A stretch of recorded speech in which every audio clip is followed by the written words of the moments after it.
According to United Nations, it will take 140 years to achieve equal representation of women in leadership positions in the workplace. Hello and welcome to the People Performance Podcast with me, Bernice Casserly. And me, Tracy Roberts. Tracy, thoughts on that? Scary. 140 years, over 140 years. Well, I guess deep down I was kind of hoping we'd see it before my time was out. Right. But we wouldn't even see it before my child's time was out. That's quite scary, really. Yeah, isn't it? Definitely. And I think for that reason, it's worth a podcast. 100%.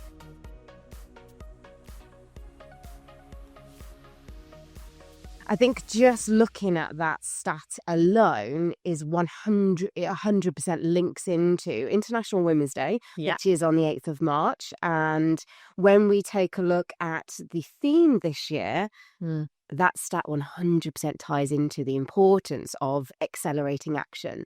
Absolutely. But Tracy, would it be right in saying that with this podcast, we want to look at things slightly differently?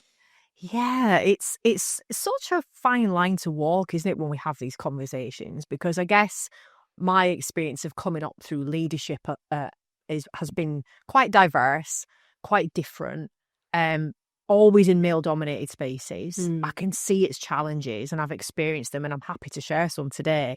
But I also think that we have a responsibility as women to grab hold of opportunities and maybe not look so far into the numbers sometimes and just basically focus on what we can control, as well as creating allyship, which is super, super important. I've always been someone who's tried to not get bogged down in the negativity of things, because there has been things that have moved massively forward. Yes, it's scary, 140 years, but there's been some great stuff going on. And I just think today we can look at some of the reasons why the great stuff has been working and maybe where we've got some gaps and some pauses, if you like. But I also would sort of ask people listening in today just to see, is there something that they can tweak, the smallest thing that actually for themselves as a female or a female in leadership, or as an employer or a manager, or, to create really great allyship, to just soften the blow, if anything. And maybe we can take that 140 years down if we really push. I don't know what that's going to look like. But yeah, I don't like to be that person I don't even like to say it like this, seems like this massive feminist rant all the time. And there is a lot of me that is like that. Yes. But I also like to look at things objectively and think about, what can we control, basically. Why do you think it has an impact and almost creates a little bit of divide at times when it comes to, it's all around kind of go women? Why does it create such a divide between men and women? I don't know. I think it's an interesting thing to consider, because quite often it can be down to something as simple as quotas, can't it? And I think if you get a bad experience or a bad response or reaction from a male colleague or a male manager or someone who's kind of having a conversation about this, I guess, the gender agenda, for want of a better term, quite often that's come from a narrative that they've been given by someone else around, we're going to give women an easier time of it, and we're going to let them do things, and we're going to give them more opportunities than men. And I think that's where it comes from. I think there's this massive big gap between the understanding of ticking a box, achieving a quota, and actually the reality of the, I guess, disparity between males and females in terms of their experiences in life. So it's not just about, there's less of us in the boardroom and there's less of us progressing at a higher level. It's actually more around the experiences that we've encountered on the way up through leadership. So then when we're in a position to, apply for the next job, jump to the next level, whatever it might be, it doesn't feel like there's equity there because we haven't got the same experience to go from, if that makes sense. Yeah. And that can be really, really difficult to explain that to someone who is getting the narrative of, we're going to tick some boxes, we're going to make it easier for females. We're not asking for that. We're asking to be treated fairly, and also just for some consideration into that start of 140 years. It's taken us a long time to get there. Yeah. So why is that? But I do think it sometimes is about that narrative, isn't it? It's about, what we're fed traditionally about what a quota needs to look like. And that really is quite frustrating, isn't it, as a female who's just trying to do a really great job and stand out, Yes. So yeah, I would definitely say that's probably where that narrative comes from.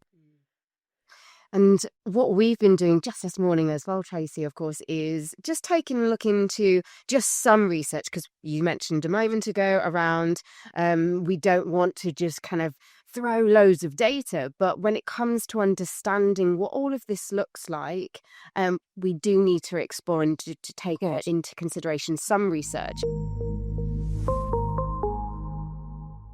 So we've been looking at the Women in the Workplace report by McKinsey, which we look at every year, because we do a lot of work at T2 around exec development programs. We have got female-specific exec development programs as well, and a lot of us actually do a lot of work with female execs too in terms of coaching. So for us, it's really, really important to try and line up the narrative of what we're hearing from the people that we are working with and the reality of the world. So we're looking at the 2024 variation. We have obviously in previous years looked at the 2023, but I guess it's been quite eye-opening for us this morning, isn't it? So to look at it and actually decide, are we going in the right direction? Are we moving fast enough? What are the kind of key changes in people's perception as well? Because a lot of this data is going back as far as comparisons of like 2017 all the way through to now, or 2018 through to now. And actually, there's some things that even you and I have questioned and gone, oh, I wonder where that is the case now. And obviously, we've gone through a period of a pandemic, etc. So there's going to be some things play a part in that. But for us, it was really interesting just to see that a couple of things that stood out to me was there's still a declining commitment to diversity, which is interesting, isn't it, really, overall? And that women continue to see their gender and race as barriers to advancement. And these are key statements that come out of this. So for me, being able to go into the detail and look at some of the things that are transferable across males and females and how things are, very marginalised, but also what's changed in the last, I don't know, in some cases it's 5 years, sometimes it's 8, it's 10 years. Yes. And why is that the case? That's what I'm thinking. So let's jump in. So if you were to start us off with one of these bits of information that sparked our curiosity. So one of the things that I picked out, which I thought was interesting, was the declining commitment to diversity. Okay. And for me, this was a percentage of companies that said that gender diversity are a high priority. And in 2017, it stood at 88%. So 88% of companies in this survey said it's super important and we're going to make this a priority, which is a really high percentage, isn't it? And then we fast forward to the end of 2024, and that's dropped by 10% already. And it's declined generally over that period, in very small kind of spurts. And I guess the other thing that then jumped out at me then was that from a manager's perspective, so manager commitment. So this is maybe people who are looking at opportunities for females and championing them, becoming an ally, all those things. That definitely took a little bit of a hit as well. So in 2019, they saw diversity for females as a high priority, about 67% in 2019. That's fallen to 57%. So there's a massive difference in what we were focusing on then and obviously where we are now. And that makes me quite sad, because I think it should always be our priority anyway. I mean, 67 and 57% is not a big amount of managers to be completely invested in diversifying the workforce and seeing the benefits of kind of gender equality and all those things anyway. But to see it decline even more makes me sad. I think that's the only word I could use for it, because those are the people that potentially are championing females in the workplace. Yeah. Becoming, if they are a positive ally. If only half of the people that we work with are managers that are leading in the workplace, and this, sorry, I have to reference that is in reference to the male colleagues as well, that then tells me that there's not enough effort being put into seeking out the opportunities in terms of female leadership and development, if that makes sense. Because if only half see that as, though there's a bit of a gap there, I mean, actually, we should be looking at why that person isn't applying for the next role, or why are they doubting themselves more than others, and how can I make this recruitment process equitable for this person? Yes. Then it just makes me concerned, really. And I suppose the curious question is, why has that happened as well? So for it to go down by 10% in regards to the commitment to be able to prioritize and just have awareness and focus on some of these things, how has that happened in a short space of time, really? It's 5 years. It's 5 years. So I guess the other thing as well is just to point out with the gender diversity from a manager's perspective. So even with the females, even as a female leader, it was sat at 67% of female leaders were going as a priority, and that dropped to 63. Yeah. So even females are not putting it high on their agenda, and that's in a 5-year gap. It just made me think, is it a case of we feel like we're not seeing the results quick enough, so it doesn't become a priority? And this is the thing about all of these subjects. This is not going to be something we can fix in a year. And it just makes me think, is that because we've looked at the quotas, we've looked at all the opportunities to kind of change some of our processes, and we don't feel like we're making any headway. So kind of like the effort slows. And maybe some of it's our processes and procedures. I don't know. I'm trying to make a link between. Yeah, I think, is there also consideration, so 5 years ago, and then just looking at, I think something that I can observe as well is we went through this huge pandemic. I know for me, I was kind of working within a HR team, and all of our priorities completely shifted and changed. We were definitely actively, I suppose we had a lot more time to prioritize on certain initiatives like inclusion. For some organizations and businesses, is it that, tying back into what you said there, Tracy, we're not actually seeing specific differences, or how do we even measure this? So therefore, naturally, some of the priorities or some of the goals that we have as an organization have shifted and changed, because we're back to normal now, post-normal pandemic. What even does that mean? Sound right, yeah. And there are some organisations, or like you say, they're classed as being almost back to normal. Some are still, sectors are still struggling. But you're absolutely right. I think maybe it's because during that period we were treading water. We had time to deliberate and think about opportunities. We were able to spring into action. We're probably trying to re-engage our workforce a little bit more because we're virtual as well, and we're putting a lot of effort into it. And I guess now we're getting to that critical point. And I guess maybe that's even played a part. Businesses have had to put their energy and efforts elsewhere to get back to normal. Yes. So a lot of funding and money and energy that's been going into initiatives such as this one that we're talking about now, gender equality, becomes less important, as we're trying to claw our way back up to normality, if you like. So yeah, it is interesting just to think that that's not necessarily making headway. I think one of the things that I reflected on was, I think it was last year or the year before, I had to write a big piece for my DEI sort of level 5, which I found really interesting. And one of the pieces I had to write was around quotas and, I guess, the effort that you need to put into make a difference in all these different areas. And it was really difficult to argue the case in terms of stats, in terms of what you get as an output. Like, if you do this and you have more of this here, here's where you're going to see the ROI. And I think that's the bit that's difficult, isn't it? Because let's just cut to the chase. ROI is everything to organisations.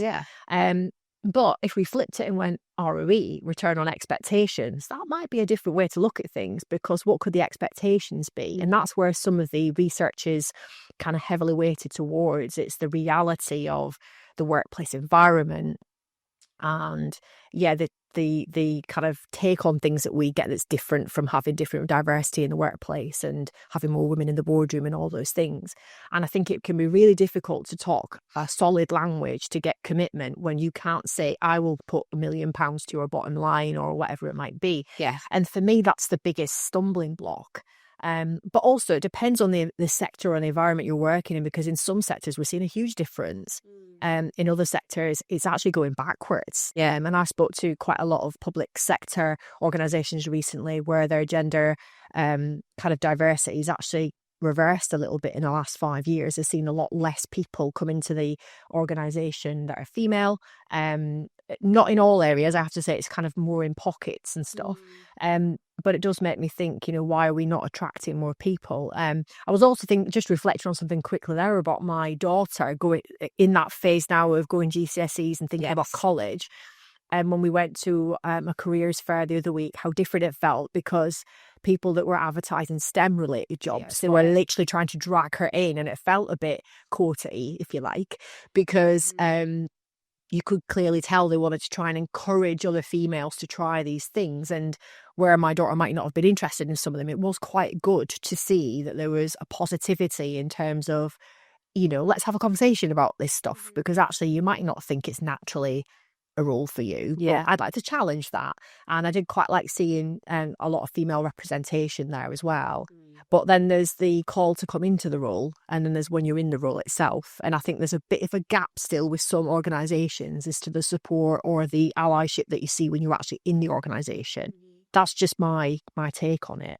And I guess one of the things that we did want to cover today was avoiding the unintended consequences of diversity and false progress and tick boxes. And that's all the things that leads back to the beginning of why do we think people don't invest and don't buy in.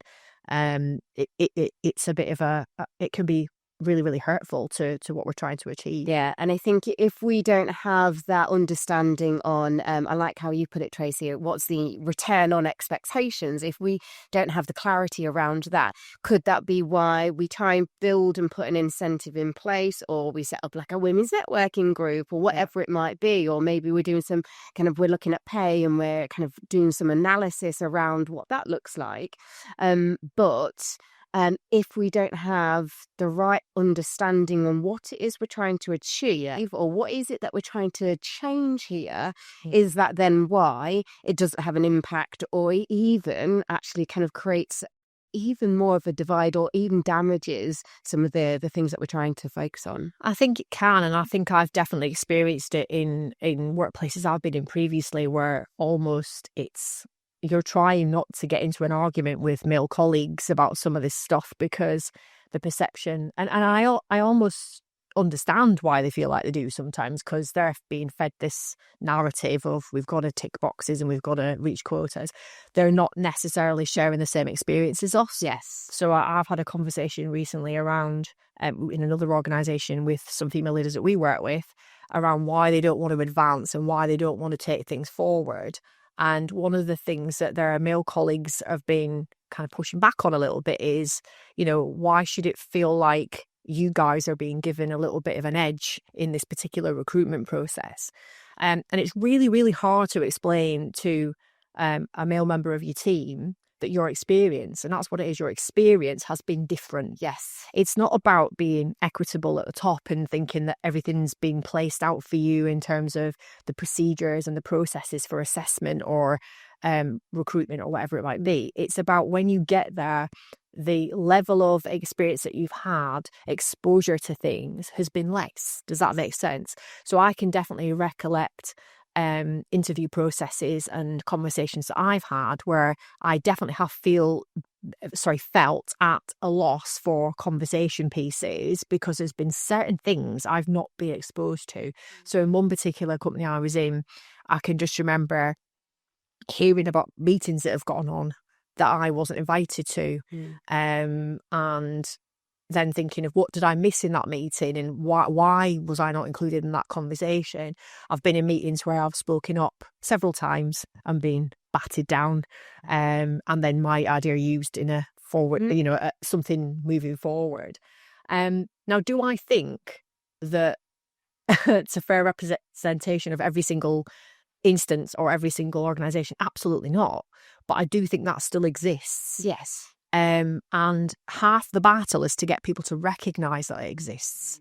And I think that's the toughest bit, isn't it? Yeah, because I think a lot of it ties into is how we behave unconsciously. Yeah. And this is why it's a challenge to be able to identify and see that the journey or the experience is sometimes different for women. Because, and I think even as well, it happens, it's not just about, it's men have this unconscious bias, but for women as well. Oh, 100%. We all have this, and that's where we don't always notice those small, slight little things, like the fact that you suggested something in a meeting or came up with an idea and it got dismissed or wasn't truly listened to and heard. And then all of a sudden, Tom says, "Oh, hey guys, have we thought about doing this?" And you're sat there thinking, "That's what I said." And I think actually that leads into something that was covered in here around microaggressions and how there is still a distinct kind of gap between seeing that exposed to women as opposed to men, and of course it exists for any type of person to receive or be, given microaggressions. But I think, as you said, it's those small things that we probably just need to question a little bit more. Some of it comes from a narrative of what you've how you've been led sometimes as well. I mean, if I think about when I first left the forces, there were certain things that I'd experienced in the forces that I then took out with me. So I was at the opposite end of the scale. I was like, okay, I'm going to go in and I've had to shout really loud to be heard where I was.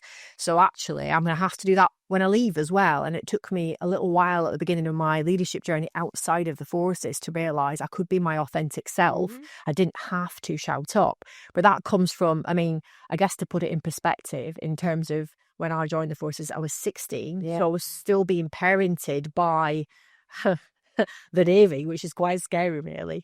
But then also what I was observing at that time was still quite male, well, very male dominated, very microaggressory. In fact, I would say major aggressory sometimes. Very much females kind of like not really in some specific roles because there were females. We'd only just been allowed to go to sea because apparently we couldn't sail before then, which is quite funny, really. And then I guess for me, it was the experience then I saw it the other way around. I felt like I was sort of proving my point by just doing a good job. So I remember when I first went in to do that particular role, there wasn't many females that did that role. So I had it in my head, I was the other way around. I was like, right, I'm going to show you. But what I did experience coming up, particularly through the ranks, was like, I mean, I remember going onto my first ship and there was 67 women, 1,400 men. Wow. You just have to take that in for a minute. Yeah. On a piece of metal floating around the sea. Okay. I love how you describe. No, moving along in a piece of metal. But on the flip side of that, was my job really specialist? Yes. Did I have the ability to advise the command and them to listen to me? 100%. But it was more because of my speciality, not because of my gender. Does that make sense? But it did make me realise very quickly, if you're very good at your job, you have got a marginal gain as a female because you just have to find a different way to communicate. That's the way I think of it. But I guess where I was going with that was I've then experienced the opposite side of almost not working with other women. I think because we have been so marginalised, particularly in certain jobs, it does feel like not like a scrap, but I just mean like it was a tussle sometimes to think there's only two of us here. Yeah. And actually one of us has got to be successful. And my experience has been that for a lot of females to get to the next level, they felt like they've had to tussle a bit. So the allyship's not even there between female to female sometimes. And I've definitely experienced that. And I've openly said that I do find it generally a little bit easier to work with mainly men because of my experience and how I've kind of been brought up, I guess, by the Navy and the jobs I've been in. But it does make me question, like, women's networks are so positive, by the way. I think it's amazing. I've just joined one, which is worldwide, and I'm really enjoying getting to hear about all these women and their experiences. But it does make me think how many women out there now have experienced the opposite of allyship with females. But that in itself is created by the narrative of limited places for you guys around here. So how are you going to put yourself out in front, Yeah, because I know in my previous organisation, so I was the lead for the women's networking group. And it was always really interesting because certain employees would say, well, what's the point in that? Is there a men's networking group? And jokes would be shared. In every room of the building, by the way, yes. However, I also had that same conversation with women. Oh, well, what's the point in that? Like, what's all that? Is it just women just having a little kind of natter and knitting? Yes. and a cup of tea. No, but actually, how do we create allies and how do we support each other? Especially if we can spot situations where there is some of those microaggressions happening within the workplace. I like to think that I will advocate and be an ally in when I'm delivering a workshop and I spot and see certain behaviours happening around the room. Again, it's unconscious. I think some people it is a conscious, intentional microaggression, but majority of the time I think it is a unconscious behaviour. But I very much will, just last week, very much will spot something and I will advocate for that woman just to ensure that I can make sure that it's not happening in the environments that I'm supporting. And I guess flip it on its head, as it is with any diversity conversation, you can't truly understand it. So we can't expect all our male colleagues to understand it from our perspective. They've never lived in our, in our space. So I get that. And that's why I'm truly of the belief that you've got to listen, you've got to be curious and ask questions, because I guess if someone was to stop me and say, what's your experience been of getting to where you are, and what challenges have you faced, and have you faced somewhat discriminative behavior sometimes, etc., then but I can also see where I've seen opportunities and actually proved them wrong and gone into proof that that's maybe in my personality. Yeah. But I guess that plays a part too, is like what you experienced growing up, right? And what was seen as right. And maybe there's even a little bit in there is around, your unconscious motivators and your drivers. Like, would you challenge? Would you challenge too much sometimes, depending on, I've definitely been that person. Sometimes I've pushed a few buttons from time to time. And it's even just about our communication skills, which is definitely a plus point of females, particularly in leadership roles. There's loads of research out there about us being very clear, empathetic communicators. But I guess one of the biggest things that we have to go against is this fact that masculine leadership styles has always been a bit of a barrier for us, because the minute we step into a space and have to level up in that sense, then it doesn't have the same effect. So the words that are used to describe us in that role are definitely not the words used to describe a confident male. So if we talk about, use the words, they're masculine leadership styles. So tell us more about that.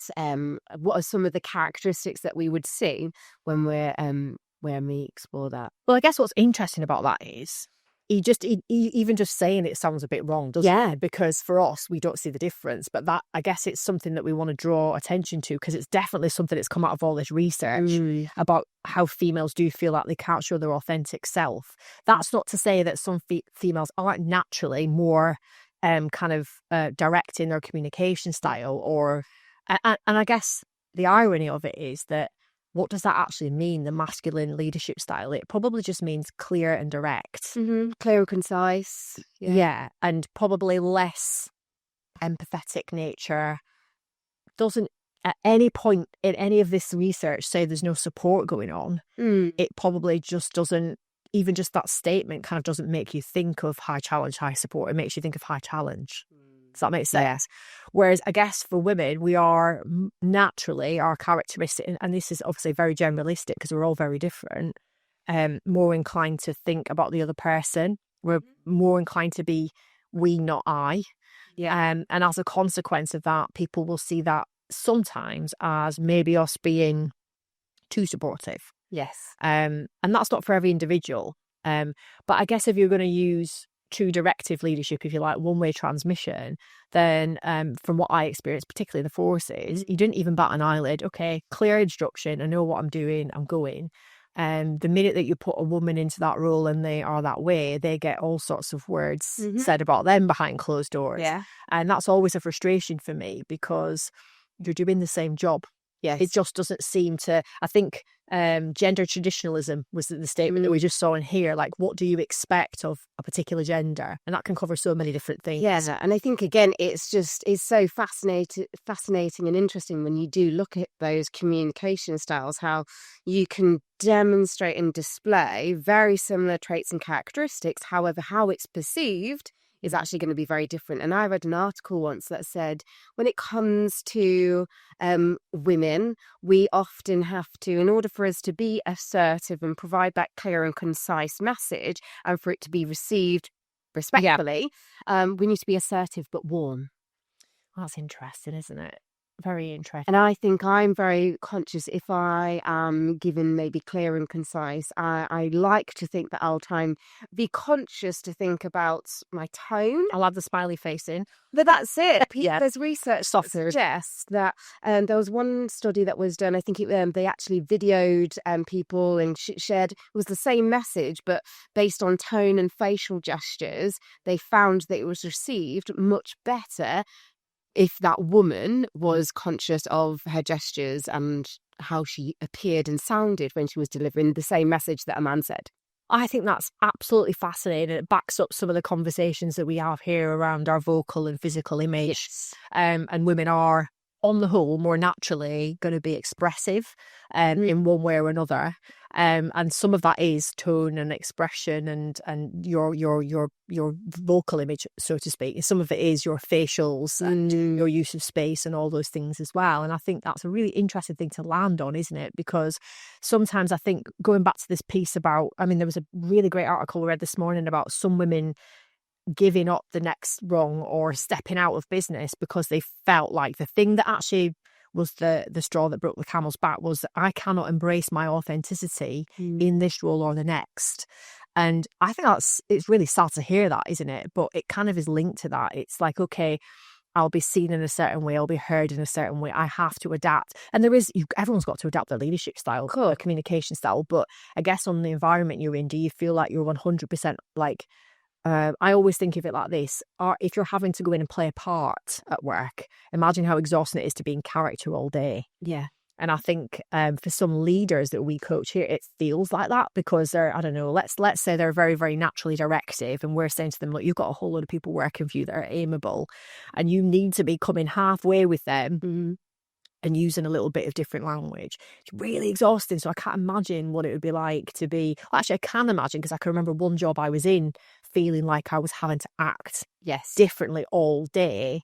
And a lot of it was around what was expected of me. And I just think that's absolutely fascinating because we are naturally more expressive. So I do wonder, there's probably lots of stats out there that prove that, what we think is written on our face, which can be good and bad. Of course.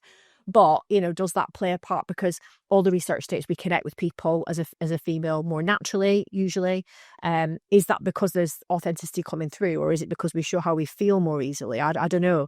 But can that also be quite a bad thing? And I guess if you were going to go to the opposite side of the stereotype or the gender traditionalism of a female, softer, nicer, kinder, fluffier, all those things. And guess what? We're not all wired like that. No. And I think that's an interesting thing to think about because one of the things that I liked about this study was there was a lot of things that kind of stood out that were like obvious, but a lot of stuff that was like, oh, that's actually does seem, this one here. So women continue to experience more competence-based microaggressions than men. So back in 2019, having their judgment questioned in their area of expertise, 38%. And it's still the same now. That's not changed at all. Men were 26%. And being mistaken for someone at a much lower level than they are. This is something I've definitely experienced in my career. For men, it was like 9-10%. For women, it's 18%. So it doesn't sound like a huge amount of difference, but it is. Yeah, in comparison between men and women. 100%. And then being interrupted or spoken over more than others. This is absolutely, I could probably recall a million of these examples. Women in this state, 2024, 39%. It was 50%. So actually there has been a drop in that, but it's been the same for men. They were 34% and they're 20%. And it says men and women are less likely to be interrupted or spoken over than they were 5 years ago, a sign that an increased awareness around an issue can lead to cultural change. So now we're kind of knitting that into the cultural norms of a business, and that's not right to do that. And it's, we should be able to share it's linked to psychological safety, isn't it? You should be able to call that out, male or female. But it does still show there's still a big difference in how women are being kind of seen than compared to men. And I think that, going back to that, I think judgment and areas, judgment questioned in their area of expertise, that's the bit that I struggle with the most, because I think when it's down to, I don't know, your mannerisms or behaviours, or even your style in inverted commas, I kind of get why people feel quite marginalised, because you're going to gravitate towards stuff that you feel comfortable with. Therefore, if you're a little bit soft and fluffy in your language, then and you're quite direct, then obviously that's going to feel very different. If you're actually quite a, supportive, assertive leader, and you lead with your support, and you have a female coming in who feels like they need to get to be, seen differently, and they're kind of stepping it up a little bit, then you're still going to see that as that doesn't feel authentic and it feels uncomfortable. But when it's someone's area of expertise, I have a problem with that. I have a really big problem with that, because what is it that tells people that, you can have an expert level of knowledge, and just because you're female, you're not going to be listened to the same as a man? What is it that drives that behaviour? And obviously some of that's going to go back decades in terms of, and I guess in some ways there is that kind of conversation around, in certain roles, especially if we consider C-suite roles and things like that, where we've made a big inroad, but it's not big enough, then is there still that question mark over the experience we've gathered as we've gone up? Does that make sense? Yes. Yeah. And I think there's unconscious bias has a part to play again. Yeah. In all of it. Being mistaken for someone at a lower level than they are, that's literally happened to me most weeks of my career. I don't know if it's happened to you. Yeah, and I think something that we've spoken about this a few times before, but I've always been told that I look much younger than I actually am, which, hey, that's nice. I'll take it on. But I think throughout my career, I've always seen that as a negative thing, because the fact that people view me as someone younger, I feel like actually does me a little bit of a disservice, because it's definitely had an impact in, I think, sometimes how people view me, but even comments that are made and have been made throughout my career in various different environments and settings. Well, this survey totally backs that up, doesn't it? Because women are likely to think their gender hurts them. So one of the statements in this was, the gender has played a role in missing out on a raise, promotion, or a chance to get ahead. And that's at 36%. So 36% women in this survey. The gender will make it harder for them to get a raise, promotion, or a chance to get ahead, 27%. And it dropped slightly from 5 years before.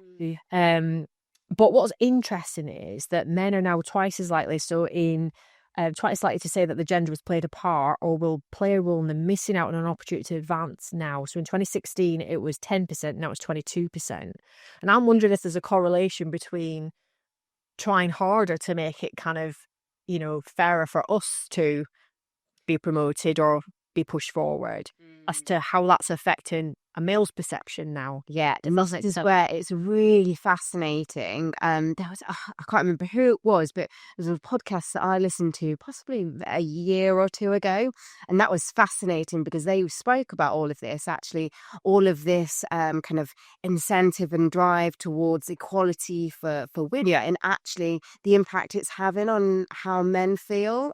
Also for them, it's not about not creating allies, is it? No, it creates even bigger divide. And actually, it's interesting how from a male perspective, they feel as though actually, will I have the opportunity to get that position, or actually is it that they're wanting to fill a gap? And the impact that has then had on men's mental health is fascinating when you look into that research as well. Yeah, and that's going to cause its own problem in the workplace as well, because you think about collaboration and allies and all those things, it can put you in the frame a little bit for, the other thing that, just thinking back to what you said there, younger women are twice as likely as older women to say their gender will make it harder for them to advance. So this backs up what you were saying. Conversely, older men are twice as likely as younger men to express the same concern.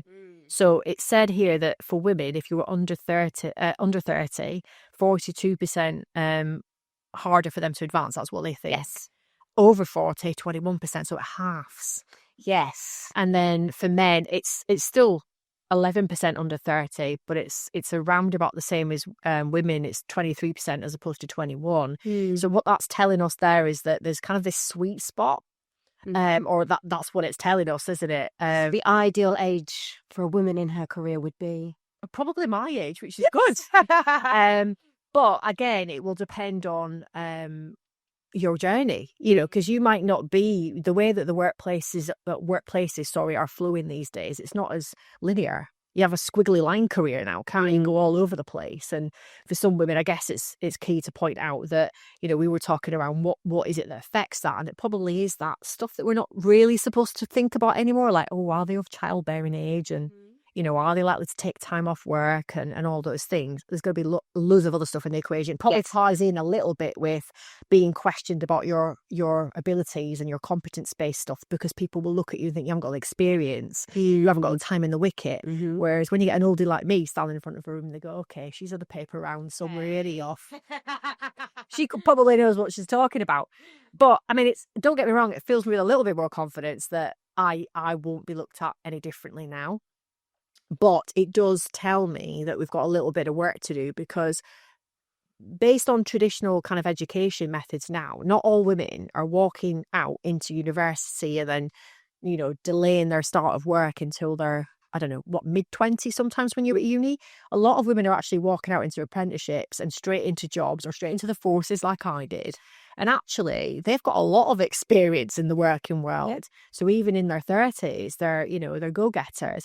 It says here, women remain highly ambitious in the face of obstacles. So 7 in 10 want to be promoted to the next level this year. That's the same as men, actually.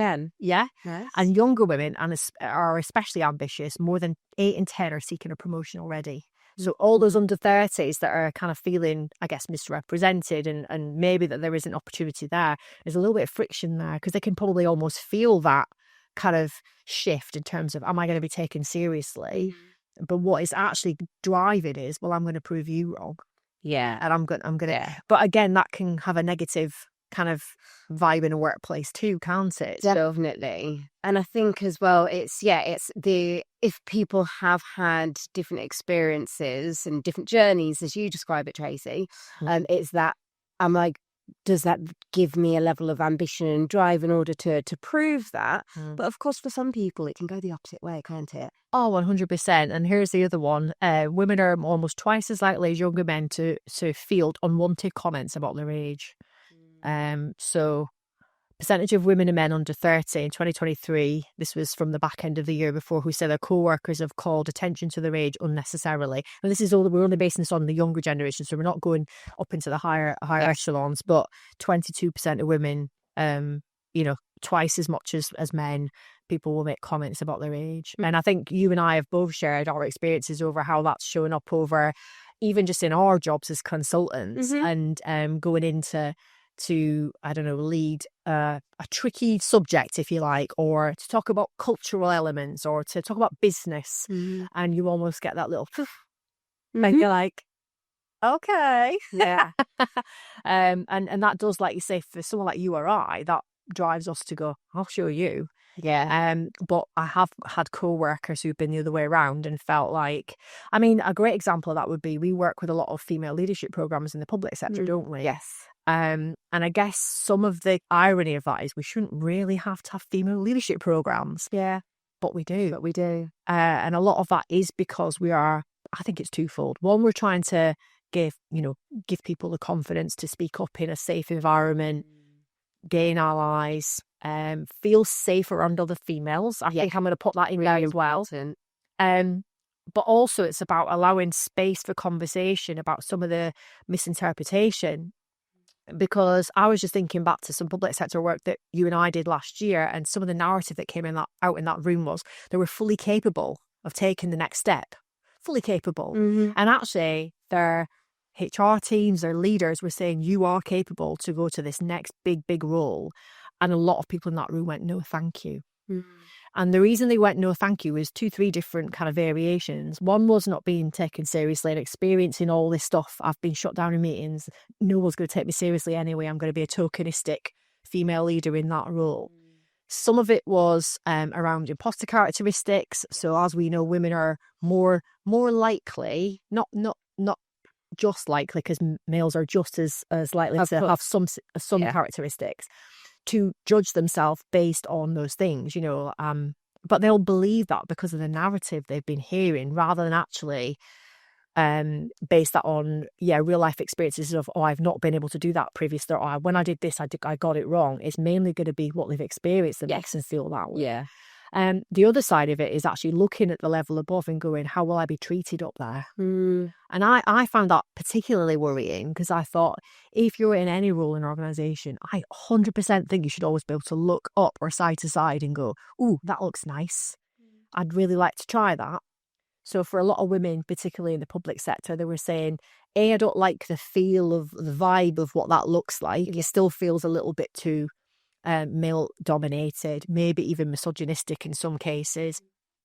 But also the element of looking up there and thinking, I don't feel like I could be myself there. And I think that's the bit that worried me the most. The last part of that was, how can I get there in my own way?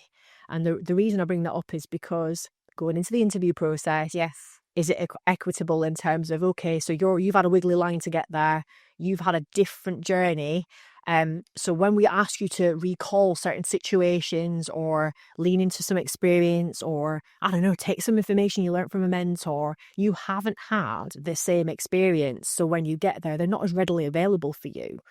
So it's not necessarily about the best person for the job at the time. It's that everybody needs to have the right experience.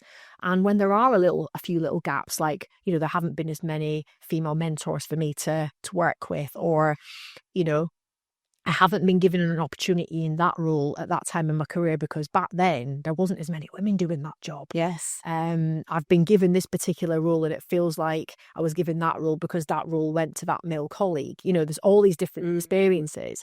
So when we get to the assessment centres or the recruitment process, they don't feel like they have the right narrative. Does that make sense? Or experiences. And that's the bit that I really sort of like connected with that. I thought, I don't think I've ever really saw it like that. You can go in and you can be brilliant at your job. You can be a subject matter expert. You can give textbook answers, as you should do.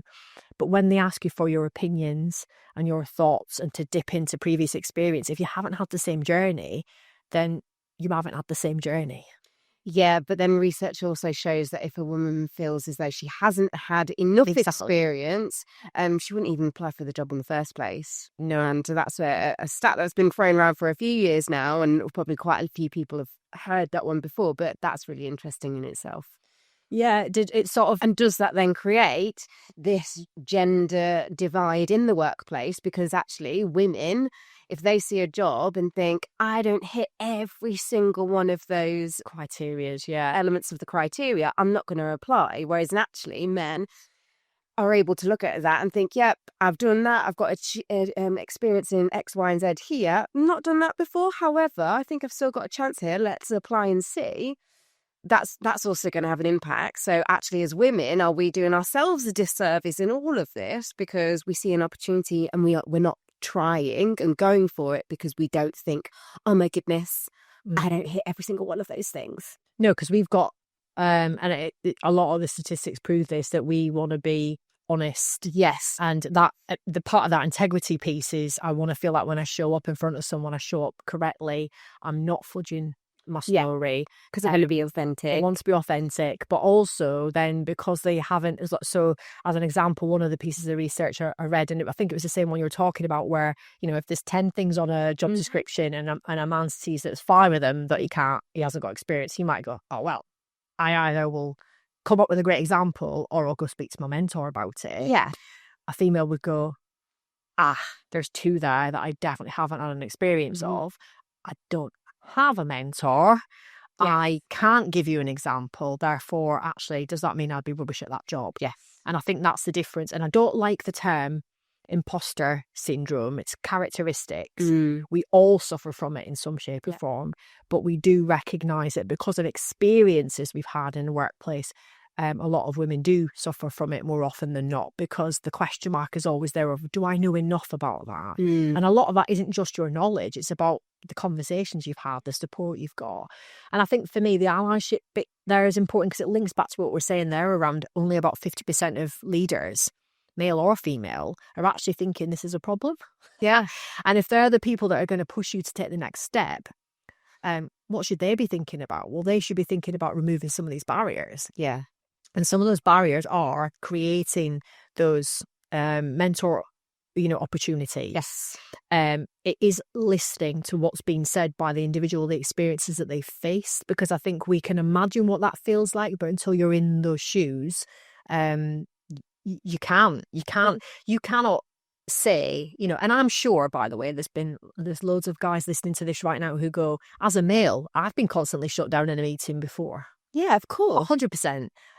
But that might be something that sticks out in your head, from a previous role or when you were more junior. This happens a lot to females. So if you can times that by 100 and imagine what that feels like when you leave that room and you think, it's not just about not being heard, actually. It's about, it just doesn't feel like you're an equal part of the team for that reason. Yeah. And I think that's the big thing. And then you've got to think about how that then kind of displays itself in real life, in the workplace. If that's how you feel in a meeting, and when you come back to work in the office or to collaborate with people, how does that affect your confidence there as well? But for me, it's really important because there's lots of things in the equation there. There's type of environment you create as an organisation. That's a big thing. And we work with some brilliant organisations. Yes, we do. So I have to call, so many of our, I'm not going to name anyone because that makes me look like I've got favourites. And I do, but some of our clients, I look at what they do and I think, wow. Yeah. And there's one particular organisation we're working with at the minute that have just basically put, I think it's 2 brand new females into the most senior roles in the organisation, but they've earned that. And everybody in that organisation celebrates that. Yeah. And I love that. Yeah. There's other organisations where they're taking a positive step and providing these female kind of networking groups, which again can be taken positively or negatively. Yes. I've seen the positive effects of it. I'm part of one. And the reason that I like being part of one is, I know it sounds really stupid, but it's not even leaning in for support a lot of the time. It's being uplifted by other people's wins. So I've learned that actually just to sit and take in what some of these women are doing in places where you'd never guess they'd be doing stuff, makes me feel more confident. Definitely. Because even at my age, in my safe space, by the way, of the age I'm in, apparently, Perfect age to be in an organisation, can I still sit there and think, am I 4 or 5 years behind where I, thought I would be? Which sounds weird because I'm exactly where I need to be here. But I think I've missed opportunities in my career because of those things. I haven't had the right mentor. I haven't had any mentors sometimes. When I have had a mentor, it's been male, it's been from their perspective. So how can we make that focus in our organisation? I think if we get it right and people feel like they're being heard, it doesn't feel like a ranting group anymore. It feels like, okay, let's share some experiences and actually let's tackle this positively. Yeah. So we're not being seen as, going back into the business and, being ranting feminists. Yeah. Which, by the way, that's totally fine as well. But the point I'm trying to make is then we bring people with us. Yes. And I think the right organisations create those ally groups. They create those ally mentors. They challenge people to think differently about their behaviours as well. Because it can just be, that's the generation you came from. And I definitely experienced that. I think because of the age I'm at, I'm dealing with people who stepped into leadership back end of the 80s and 90s. They're a little bit older than me. Yes. And they've always done things a certain way. And actually, sometimes when you educate them and bring them with you, they're almost quite shocked at how that might be heard at the other person's ear. Does that make sense? And then even this kind of like whole piece around, diversity and, why it's good to have a female in the senior team, why they think differently, how we communicate differently, why that's a positive. I think until you actually get into that deep conversation with someone, they probably don't think of it like that. Yes. We just hear, women bring a je ne sais quoi to the organisation. Yeah. I actually prefer that to saying they bring nice soft skills.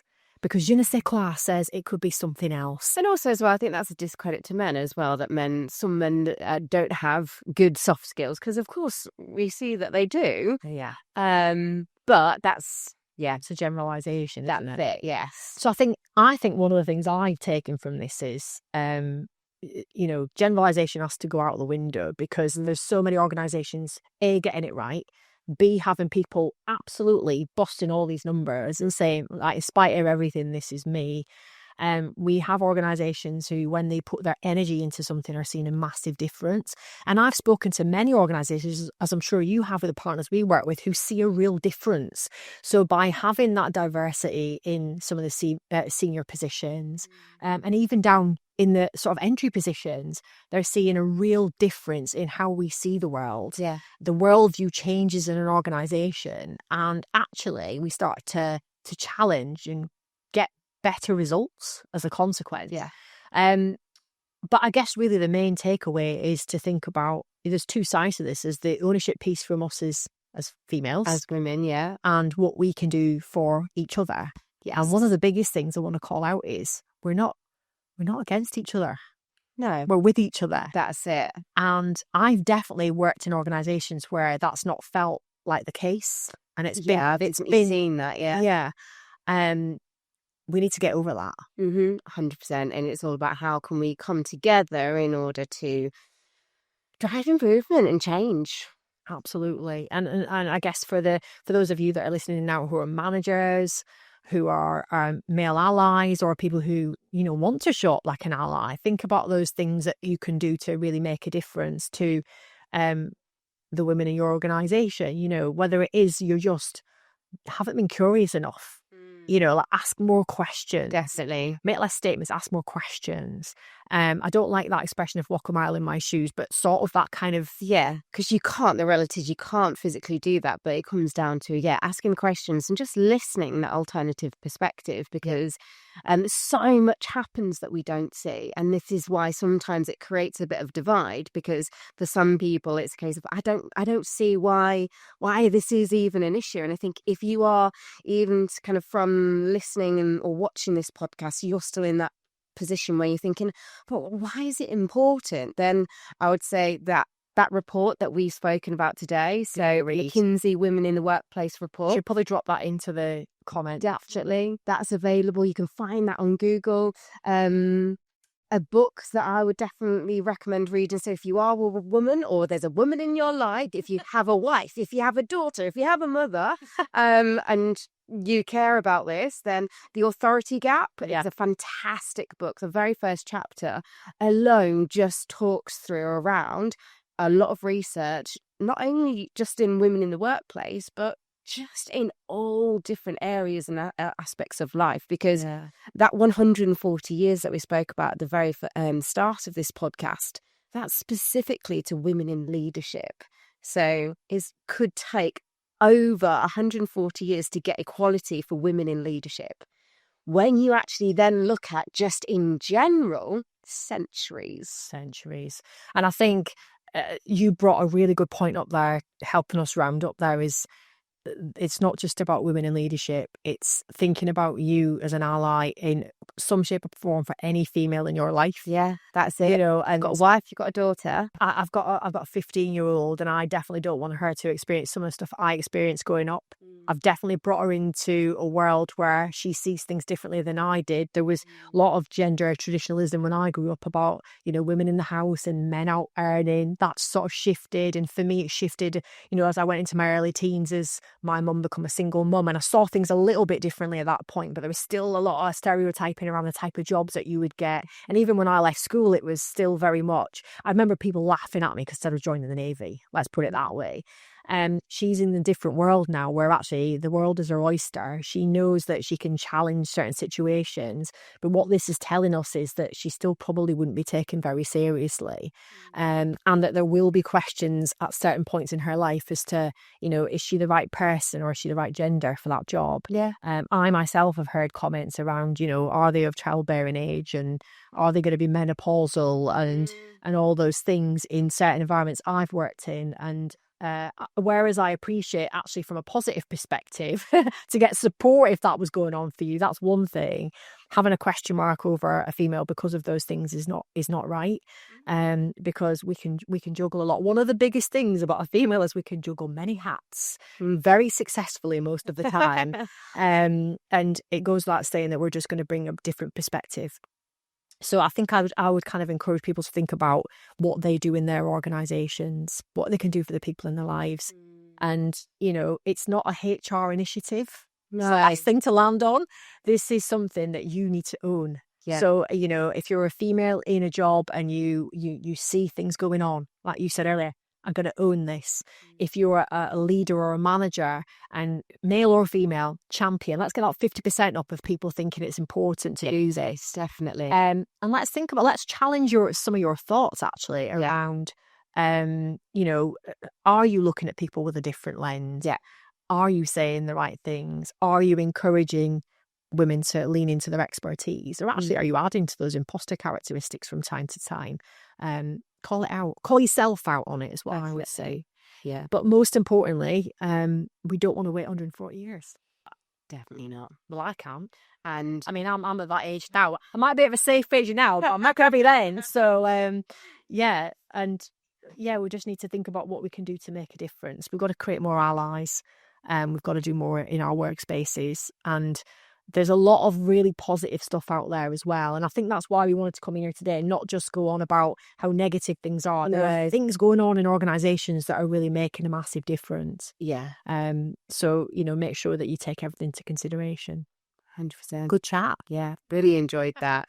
Always love a good podcast like this on a big topic like it is. And yeah, I think coming back into International Women's Day, there's a reason why we have this day, because it creates the opportunity just to have a conversation about some of this, and for some people it's that opportunity just to be a bit more curious. Absolutely. And with that theme this year, accelerate action. That's exactly what we have to do for ourselves, for our colleagues, for our peers, for our mothers, our daughters, our wives and our sisters as well. If we could all get 1% in there, that's what I was thinking. If we could do 1% more for each other, if your manager can do 1% more for you, then that 50% becomes irrelevant. We're all doing something. And you know what we need to do? What? We all need to woman up. I love that phrase. Always love that phrase. Tracy, it's been a pleasure. Thank you for listening. And if this has sparked any curiosity, then dig in, do a little bit of research, ask some questions, and take that time to listen. And we'll be back soon for another People Performance podcast. See you soon.